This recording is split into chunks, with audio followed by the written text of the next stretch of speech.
Gandang hapon po sa inyo mga kasiyap. Andito po akong sa aking uma. Ako ni siya hawanan. Kay libo na. Kay unya. Unya mo gamit. Mukuan ko. Kuha ko balanghoy. Mukuha ko niya balanghoy sa akong uma. Kay imo na to niya puto. Naghapit lang ko gikan lang sa bukid. Hadi ako gi kwan. Kay mga sampitan na sa kwan. Mga kining cover crop. Ako sa ako nun panhirabutan. Saya na.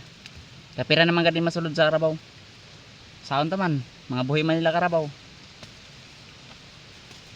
Kay maluoy man pud sa karabaw na kudisya na to. Ingani na lang. Pasagdan na lang oh. Nga ako umaw. Di sulod good na eh. Tagas ng balanghoy, ubos. Wala na silang bilin. Wala na siya mga kasigap. Di man tako di siya doon sa karabaw na kay. Maluoy man ko kay nagkakarabaw pod ko dati. Ya, sabot ko na. Pero ako nagkarabaw ko, di layo na ako sa mga tanom. Dili pod ko nagbubuhi kay lisod ang mag-uma. Kay karon na panahon. Labi na akong wa kay bugas.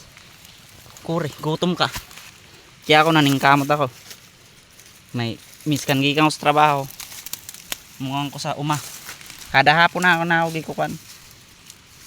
Para may gusto nimo magkinaon ka kuan na iraid makakuha ka. Kung wa kay uma, haray. Waray matabo. Kaya mga kasikap,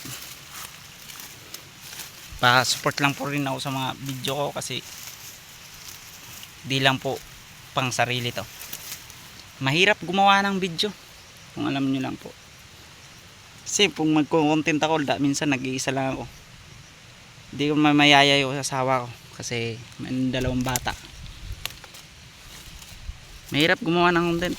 Kung may nagkukuha lang sa akin na ano, may nagkukuha ng mga video ko, makakaya ko sana. Pero di, simple lang, ganito lang. Tapos yung mga sayaw-sayaw, pero nakakaya, di na ako sanay. Di ako sanay ng ganyan. Pero naumpisa ko na, eh di patuloy ko na. Kasi para naman sa aming chapel dyan, kung papalarin nga.